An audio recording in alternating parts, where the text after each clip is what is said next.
इस समय देश में विकास और काम से ज्यादा सियासत हो रही है। सभी राजनीतिक दल खुद को जनता की हितैषी बताने में कोई कसर नहीं छोड़ रहे हैं। इन्हीं तमाम मुद्दों पर बातचीत करने के लिए आज हमारे साथ मौजूद हैं भारतीय जनता पार्टी से राज्यसभा सांसद और उत्तर प्रदेश विधानसभा चुनाव के सह प्रभारी विवेक ठाकुर जी। जनतंत्र टीवी में आपका स्वागत है। नमस्कार। यूपी बिहार भले ही दो राज्य हैं, लेकिन काफी कुछ सिमिलैरिटी है, एक समान है। आप बिहार से आते हैं, आपको जिम्मेदारी उत्तर प्रदेश चुनाव की दी गई है, सह प्रभारी आप बनाए गए हैं। कितनी बड़ी चुनौती मानते हैं आप?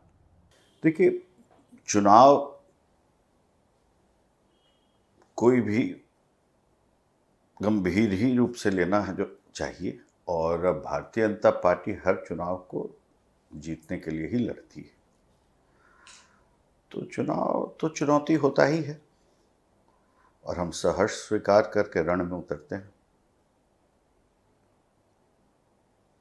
देखा जाए तो अगर स्थितियों की बात करें तो प्रधानमंत्री नरेंद्र मोदी जिस तरीके से काम कर रहे हैं उसको लेकर विपक्ष लगातार हमलावर है। आप इसे कैसे देखते हैं?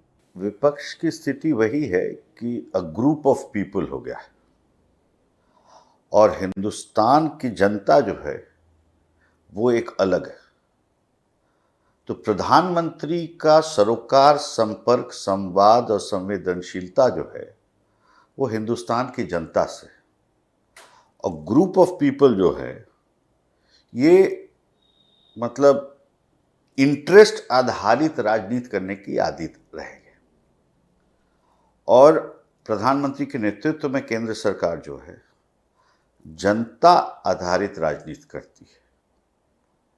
राष्ट्र जनभावना को समझते हुए नीतियों का जो है चयन होता है और क्रियान्वयन होता है। देश के प्रधानमंत्री नरेंद्र मोदी जी हैं और उत्तर प्रदेश के मुख्यमंत्री योगी आदित्यनाथ, जिस राज्य की आपको भी जिम्मेदारी दी गई है, वो बड़े कर्मठ हैं, सभी जानते हैं। इसके बावजूद भारतीय जनता पार्टी ने जो बड़े नेता हैं बीजेपी के, उनको लगा दिया है। क्या आपको लगता है कि बीजेपी को डर सता रहा है चुनाव के लिए? नहीं, ये एक संगठन का, देखिए बीजेपी संगठन आधारित पार्टी है, विश्व की सबसे बड़ी पार्टी है और एक संगठन का एक काम करने का अपना तरीका है।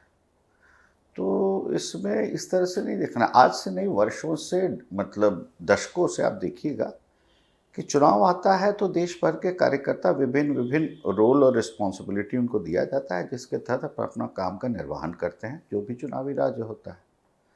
तो उसी क्रम में संगठन के दृष्टिकोण से ये सब काम चल रहा है। कार्यकर्ताओं की तैयारी, उसकी समीक्षा और समन्वय क्या हो जनता की चाहत के साथ, तो ये एक इनपुट ग्राउंड लेवल से आता है, फिर उसके बाद हम उस पर काम करते हैं। तो एक विस्तृत काम करने का तरीका है। अगर 2017 विधानसभा चुनाव की बात करें, उस समय विपक्ष देखा जाए तो एकजुट होकर चुनाव लड़ रहा था, लेकिन इस बार की अगर बात करें तो विपक्ष कहीं ना कहीं बिखरा हुआ है। क्या आपको लगता है कि इसका फायदा बीजेपी को मिलेगा?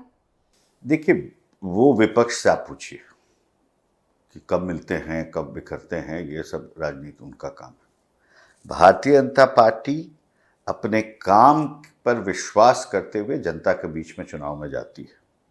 आपने देखा कि 2014 में जब हम आए थे सत्ता में केंद्र में, तो हमने अपनी बातों को रखा था जनता के बीच में, जो जनता ने स्वीकार करके मत दिया था, प्रधानमंत्री मोदी जी को दिल्ली में बैठाया। 5 साल बीते, 19 आया। जो काम किया 14 से 19 में, उसके आधार पर फिर जनता के बीच में गए, बड़े बहुमत से वापस आए। 17 में विधानसभा चुनाव में हमने बातें की थी कि अगर हम आएंगे तो ये कहेंगे, करेंगे। हमने काम किया है। उत्तर प्रदेश एक परिवर्तित राज्य की ओर जा रहा है और देश के अग्रणी राज्यों की ओर बढ़ रहा है। तो हम काम के आधार पर चुनाव में जाने वाले हैं और प्रचंड बहुमत से भाजपा की सरकार वहां बनने जा रही है। अगर यूपी की सियासत की बात करें तो देखा जाए समीकरण उत्तर प्रदेश में एक दिन में बदलता है। पहले कोरोना संक्रमण था, फिर किसान आंदोलन, अभी लखीमपुर खीरी का मामला जिस तरीके से सामने आ रहा है, क्या आपको लगता है कि चुनाव तक किसानों का जो मसला है वो हल हो पाएगा? देखिए, ये आपको समझना होगा कि किसान दिल्ली बॉर्डर पे गत 9-10 महीने से बैठे हुए हैं। सरकार निरंतर प्रयास की उनसे वार्ता करने के लिए।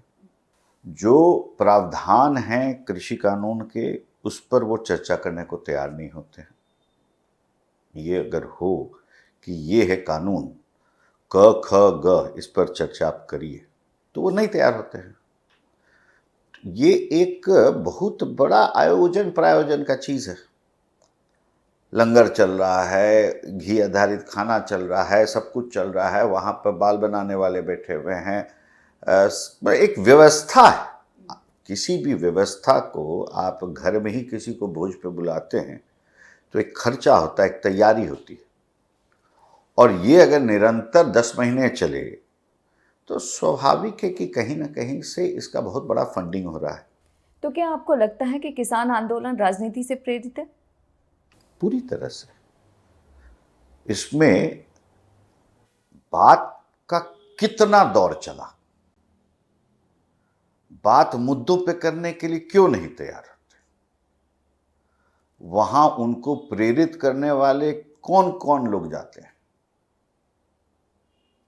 लखीमपुर में जो हुआ एक दुखद घटना है, 8 लोगों की जान गई। किसान तो इसमें जो प्रदर्शन कर रहे थे उनके साथ तो हादसा हुआ ही, लेकिन साथ साथ सामान्य आदमी, एक पत्रकार, ये सभी लोग उसमें लिपट गए पूरी स्थिति में। तो उसकी तो हम निंदा भी करते हैं, जो घटना हुई दुखद भी है। लेकिन आप इन विपक्ष को देखिए, उसको लग रहा है जैसे कि कुछ मिला, जहां कुछ नहीं था कुछ मिला। आपको क्या लग रहा है, संवेदना है या राजनीति करने के लिए गए? क्योंकि इस पूरे मामले को लेकर प्रियंका गांधी जेल में रहीं, अस्थायी जेल बनाया गया। योगी सरकार ने इजाजत दी उनको, राहुल गांधी और प्रियंका गांधी पीड़ित परिवार से मिलने गए। तो क्या आपको लगता है कि ये सब केवल राजनीति है कांग्रेस पार्टी की? बिल्कुल स्पष्ट है। आप उस दिन के स्थानीय पत्रकार उत्तर प्रदेश के जो हैं, अगर आप उनसे पूछिएगा तो उन्होंने तो कई चैनल पे दिखाया भी है कि किस तरह से हादसा हुआ और तुरंत लाल टोपी लगा के सपा वाले वहां पर एकदम मौजूद थे, जैसे इंतजार कर रहे हो। एक होता है ना कि रैंडम कोई चीज हो, उसकी तो झलक कहीं नहीं आ रही थी। ये वहां के सभी चैनल्स ने दिखाया है, सभी मीडिया ने दिखाया है। अगले दिन बंद की घोषणा किए, अखिलेश जी अपने दरवाजा पे है सो पुलिस की गाड़ी जलवा रहे हैं। तो पब्लिक सब कुछ देख रही है। हमको आपको चर्चा करना, दोनों में फर्क है। स्थितियों की जन्म कुंडली जनता के पास है और हम और आप इसका बेवजह आकलन कर रहे हैं।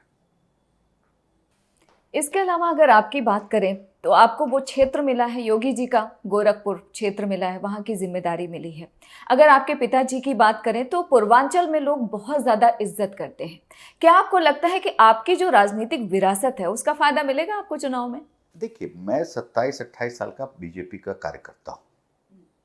मैं पटना के महानगर स्तर से काम शुरू किया, फिर युवा इकाई में प्रदेश में रहा, फिर राष्ट्रीय में टीम में रहा। मेरे पास जब मैं राष्ट्रीय उपाध्यक्ष था युवा मोर्चा का राजनाथ जी के पहले टर्म में, तो मेरे पास गुजरात, हिमाचल, बंगाल का प्रभार भी रहा। तो मैं एक संगठन का पुराना कार्यकर्ता हूँ और पार्टी हमेशा कहीं ना कहीं जिस जिम्मेवारी के साथ भेजती है, हम लोग जाते हैं। कई राज्यों में चुनाव में हम लोग जाते हैं। जहाँ तक ये जिम्मेवारी की बात है, तो जो मैं अभी घूम के आ रहा हूँ, 2 बार का मेरा प्रवास हो चुका है, विभिन्न जिलों का भी,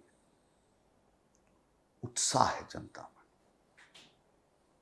मोदी योगी के काम से उत्साह है बिल्कुल नीचे के लेवल पर। पहली बार लोगों को एहसास हो रहा है कि ऐसी सरकार केंद्र में है, ऐसी सरकार राज्य में है कि जो योजना घोषित होता है, और उस योजना के तहत जो भी आने वाले होते हैं, उसका सीधा लाभ की अनुभूति उनको हो रही। आज तक घोषणा शिलापट तक रह जाता था, अगली सरकारें आती थी, नाम बदल जाता था। ये चीज खत्म हो गया। आप देखिए कि कितने वर्षों तक पूर्वांचल राज्य की है सो राजनीति करने वाले वहां मांग करते थे। एक व्यक्ति नहीं चर्चा कर रहा है, एक व्यक्ति सुनने वाला नहीं, क्योंकि विकास का बहार आ गया है पूर्वांचल में।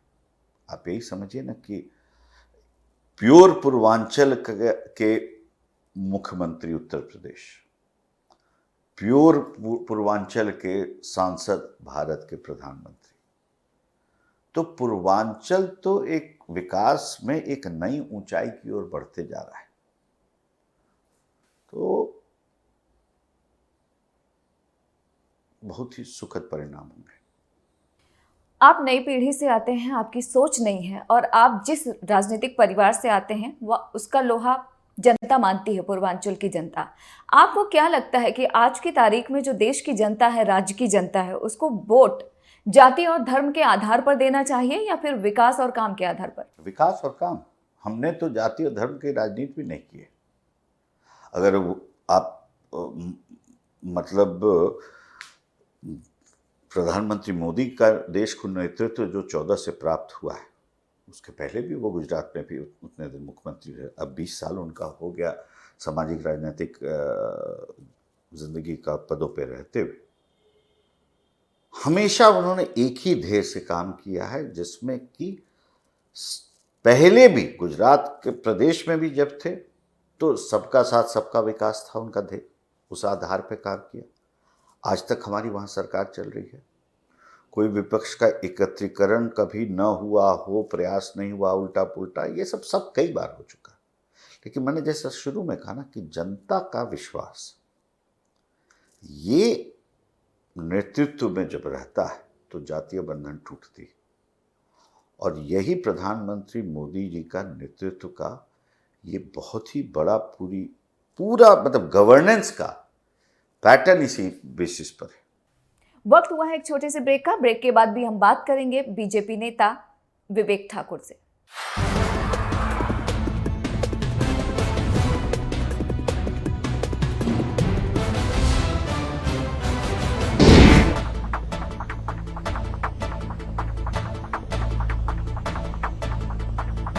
ब्रेक के बाद आपका स्वागत है। आपने कहा चुनाव में जो वोटिंग है जनता को वो विकास के आधार पर देना चाहिए, तो भारतीय जनता पार्टी बाकी पार्टियों से अलग कैसे है? क्योंकि बीजेपी भी प्रबुद्ध वर्ग सम्मेलन कर रही है, जातीय सम्मेलन कर रही है, पिछड़ा वर्ग सम्मेलन कर रही है, तो क्या आपको लगता है कि आप लोग अलग हैं उनसे? नहीं सर, हम तो बिल्कुल अलग हैं ही, इसमें कोई संशय है ही नहीं कि चर्चा का भी कोई विषय। सम्मेलन करना क्या है कि देखिए, हमारा संगठन बहुत विस्तृत है, हमारे कई मोर्चा हैं, उसमें कई प्रकोष्ठ हैं, तो सब संगठन के दृष्टिकोण से अपना अपना काम करते हैं। और सरकार ने जितना भी काम अगर किया है, मान लीजिए अगर ओबीसी के हमारा मोर्चा है, तो वो इतनी नीतियां हुई हैं, संवैधानिक स्टेटस दिया गया है कमीशन को, तो बातों को लेके जनता में तो जाएंगे ना। हम काम भी करें और जनता को संवाद भी नहीं करें तो ये तो मतलब कहीं ईमानदारी तो हुई नहीं। यूपी चुनाव की अगर बात करें तो सपा बसपा कांग्रेस तो पहले से ही थे, लेकिन इस बार ओवैसी और आम आदमी पार्टी भी है। तो आपको लगता है, अगर ओवैसी की बात करें तो विपक्षी आरोप लगा रहा है कि ओवैसी आपकी बी टीम है, आपको लगता है कि इसमें सच्चाई है? ओवैसी जी अगर हमारी बी टीम हो जाते तो आपको याद होगा कि अभी तेलंगाना में भारतीय जनता पार्टी दमखम से चुनाव लड़ी थी, जो म्यूनिसिपैलिटी का, और हमारा प्रदर्शन तो अच्छा हुआ, लेकिन ओवैसी जी की पार्टी से कितने सीटों पे हमारा जबरदस्त सीधा मुकाबला हुआ। तो विपक्ष, वो कहते हैं ना कि अंग्रेजी में एक शब्द होता है ग्रुपिंग इन द डार्क, वही स्थिति में विपक्ष चला आया है। उसको ये नहीं समझ में आ रहा है कि क्या बोले न बोले कि जनता में कुछ कन्फ्यूजन इनके प्रति बना सके। कन्विंस नहीं कर सकते, कन्फ्यूजन की राजनीति करते हैं। बिहार चुनाव का जो असर है वो आमतौर पर देखा गया है उत्तर प्रदेश में भी जरूर दिखाई देता है और बिहार में इस बार कांटे का टक्कर रहा है। तो क्या आपको लगता है कि उत्तर प्रदेश में जब विधानसभा चुनाव होगा उसमें भी कुछ वैसा ही समीकरण देखने को मिलेगा? नहीं, देखिए, बिहार और उत्तर प्रदेश की राजनीति अलग अलग है। बिहार में गठबंधन की सरकार बहुत सफलता से नीतीश जी की नेतृत्व में बहुत दिनों से अच्छा काम कर रही है और जनता भी जो है उस तरह से गठबंधन को देखते हुए वोट करती है। विपक्ष में जो गठबंधन है उसकी अगुवाई वहां लालू जी की पार्टी करते हैं, पीठ पे उनके कांग्रेस लगे रहते हैं, जो मिल जाए। ये गठबंधन बिहार में भी था इंडिया आने के पहले। तो पब्लिक ने उनकी काम करने की नीति, उसमें मौजूद क्वालिटी ऑफ नेता, ये सबका अनुभूति हो चुका है जनता को, इसलिए निरंतर सरकार बन रही है वहाँ। उत्तर प्रदेश में कोलिशन आधारित सरकार नहीं है, भाजपा की अगुवाई की सरकार है। हमारे हैं सहयोगी दल, लेकिन अगुवाई भाजपा की है।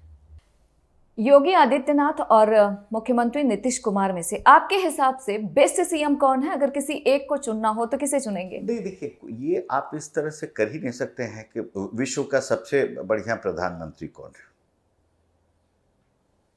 यहाँ 140 करोड़ की आबादी और दिल्ली की आबादी जितना देश है, कितने सारे देश। न्यूजीलैंड की बात होती थी कोरोना में कि बहुत अच्छा मैनेजमेंट किया, कोई आबादी ही नहीं। तो इस तरह का तुलना करना उचित नहीं होता है। हर राज्य का अपना बनावट है, अपनी संरचना है और उस दृष्टिकोण से ही देखा जाता है। कॉमन फैक्टर क्या है? प्रशासन कैसा है, डेवलपमेंट का फोकस कैसा है, इन विषयों पर आप देख सकते हैं। तो देखिए, भारतीय जनता पार्टी जिस राज्य में है, तो कमिटमेंट टुवर्ड्स डेवलपमेंट, विकास की ओर प्रतिबद्धता जो है, वो एक सिस्टम के अंदर है हमारे। हम सत्ता में आए हैं तो ऐश करने के लिए नहीं है, सत्ता में आए हैं तो कुछ डिलीवर करने के लिए है। और योगी जी संत आदमी है, जग जाहिर है, कुछ भी उनका अपना नहीं है। उत्तर प्रदेश ही उनका अपना है। प्रधानमंत्री जी का कुछ भी अपना नहीं है, हिंदुस्तान उनका अपना है। तो जब इतना स्ट्रॉन्ग कमिटमेंट का नेतृत्व हो तो काशी जाके देख के आइए या गोरखपुर जाके देख कर आइए। और अगर पहले 5-7 साल पहले अगर गए होंगे आप लोग आर्काइव्स में, तब का भी पिक्चर होगा। दोनों को चला के देख लीजिए, आपको पता चलेगा कि 5-7 साल में क्या मूल चूक परिवर्तन हुआ। अगर उत्तर प्रदेश की बात करें, सबको पता है कोरोना संकट में योगी जी ने किस तरीके से काम किया है, जनता भी समझती है इस बात को। आपको क्या लगता है कि इस बार जनता जो है जाति धर्म को छोड़कर भाजपा को वोट करेगी? बिल्कुल करेगी, पहले भी करते आ रही है। 2014 में की, 2017 में की, 2019 में की और 2022 में भी करेगी। बिहार की अगर बात करें तो लालू जी का जो परिवार है विपक्ष की भूमिका में है, लेकिन उससे ज्यादा वो हमेशा चर्चा में रहते हैं पारिवारिक झगड़े को लेकर। क्या आपको लगता है कि बिहार में वो विपक्ष की जो भूमिका है सही तरीके से निभा पा रहे हैं? देखिए, विपक्ष की भूमिका का परिभाषा कुछ वर्षों में बदल चुका है। विपक्ष की भूमिका पहले होती थी, चर्चा आधारित विषयों पे होती थी, गंभीर चर्चाएं होती थी, कंस्ट्रक्टिव अपोजिशन बोलता था लोग। श्रद्धेय अटल जी भी अपोजिशन के नेता थे वर्षों तक। लेकिन उनकी पंक्तियां आप देखिए कि जब जवाहरलाल नेहरू मरे तो वो उद्बोधन भारतवर्ष में किसी ने नहीं किया था। आप कल्पना कर सकते हैं कि आज का विपक्ष किसी के लिए इस तरह से श्रद्धापूर्ण श्रद्धांजलि दे सकता है? कोई वरिष्ठ आदमी के लिए नहीं दे सकता। कल्चर का बदलाव आ गया है। भारत का प्रतिनिधित्व करना था यूएन में। सरकार के सब रिप्रेजेंटेटिव गए, प्रधानमंत्री उस समय थे नरसिम्हा राव, उन्होंने कहा कि अगुवाई अटल जी आप ही करिए भारत का। और जो वहां उन्होंने भारत का पक्ष रखा, इतिहास है। मतलब हमारे जो अगल बगल के देश वाले थे, जो डिप्लोमेट्स थे, इस बात से चिंतित थे कि लीड कर रहा है डेलीगेशन अपोजिशन लीडर, और जब वो इतना सशक्त रूप से अपने देश के बारे में बात रखता है ऐसे मंच पे, तो हम लोग क्या कर सकते हैं उस देश पे। ये उस समय का काल था। आज का काल क्या है कि मध्यकालीन इतिहास भारत का पढ़िएगा तो लगता है कि उस समय जो हुआ कि बाहर से लोग आए तो हमारे निमंत्रण पे आए, ये उसी तरह का कल्चर फिर से इस पूरे देश में हो रहा है। चीन से एक तनावपूर्ण माहौल हुआ, बातें लोग चीन की रखने लगे। सर्जिकल स्ट्राइक भारत ने किया, उस पर संशय करने लगे। अरे बंबई जो कांड हुआ था, आपने क्या किया था पूरा देश देखा नहीं क्या? भूल गया है क्या? दर्शक भी कभी वैसे स्थिति में अगर भावना होती तो एक उग्रवादी को एक पत्थर ही मार सकता था। इतने लोग मर गए। रेस्क्यू ऑपरेशन के बाद सेना उबाल पे थी कि हमको अनुमति दी जाए, लेकिन अनुमति नहीं दी गई। हम स्वीकारते रहे इन चीजों को, लेकिन आज का भारत बदल गया है और इसलिए सम्मान भी पूरे विश्व में बदल गया है। इसलिए नेतृत्व का ये अनुमोदन पूरी दुनिया ने कर दिया है कि नरेंद्र मोदी जी सिर्फ भारत के प्रधानमंत्री नहीं है, वो विश्व के नेता हैं। इसके अलावा अगर बिहार की बात करें तो पहले बिहार की जनता ये मानती थी कि नीतीश कुमार ने अच्छा काम किया है और काम हो रहा है, लेकिन पिछले कुछ सालों में बिहार की जनता मानती है कि काम नहीं हो रहा है। आप सरकार के साथ हैं, आपको क्या लगता है कि जनता में ऐसा परसेप्शन क्यों बन रहा है? नहीं, ऐसा नहीं है कि काम नहीं हो रहा है। बिहार आज का बजट साइज आप देखिए कितना हो गया है। 9,000 या 16,000 करोड़ का राज होता था लालू जी के समय में, आज 2.5 लाख से ऊपर चला गया है। 2.5 लाख करोड़। तो बिहार में काम कितना हुआ है ये तो कुछ महाराष्ट्र के सांसद हमारे साथी हैं जो विपक्ष के हैं, लेकिन निजी तौर पे व्यक्तिगत संबंध मैं सबसे अच्छा रखता हूँ। मुझे उन्होंने आग्रह किया कि एक दिन हम पटना आना चाहते हैं, महाराष्ट्र के लोग। तो हमने सुना है कि पटना का म्यूजियम बहुत ही अद्भुत बना है। आपको याद होगा प्रधानमंत्री जी भी अपने दौरे पे गए थे तो 3-4 मिनट के लिए वो रुक के उसका निरीक्षण करते हुए फिर हवाई अड्डा गए। तो पटना में ही बना, इसी सरकार में बना। बात कर रहे हैं महाराष्ट्र के सांसद, हमारे दल के नहीं। तो बहुत काम हुआ है, तो ये कहना गलत होगा। केंद्र का भी सहयोग रहा है, अद्भुत सहयोग रहा है।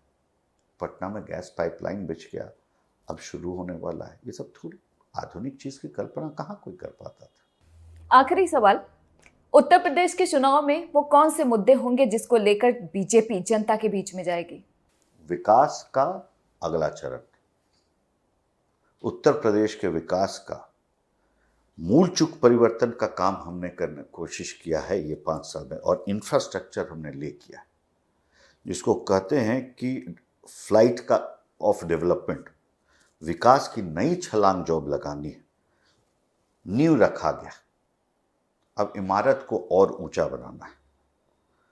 तो नवनिर्माण का जो काम शुरू हुआ है उत्तर प्रदेश का, वो सही मायने में उस स्लोगन को स्वरूप देना, उत्तर प्रदेश यानी उत्तम प्रदेश। आपने हमें समय दिया, उसके लिए आपका बहुत बहुत शुक्रिया। धन्यवाद। तो आप सुन रहे थे भारतीय जनता पार्टी के राज्यसभा सांसद विवेक ठाकुर जी को, जिन्होंने तमाम सवालों के जवाब बड़े ही बेबाकी के साथ दिया। फिलहाल आप हमें और हमारी टीम को इजाजत दीजिए और देखते रहिए जनतंत्र टीवी।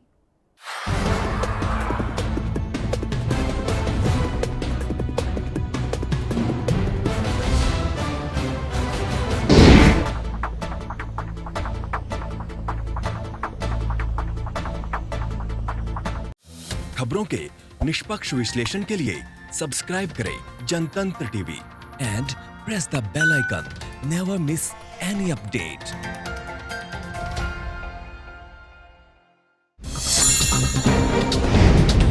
डाउनलोड कीजिए जनतंत्र टीवी ऐप को, जो कि अवेलेबल है गूगल प्ले और ऐप स्टोर पर।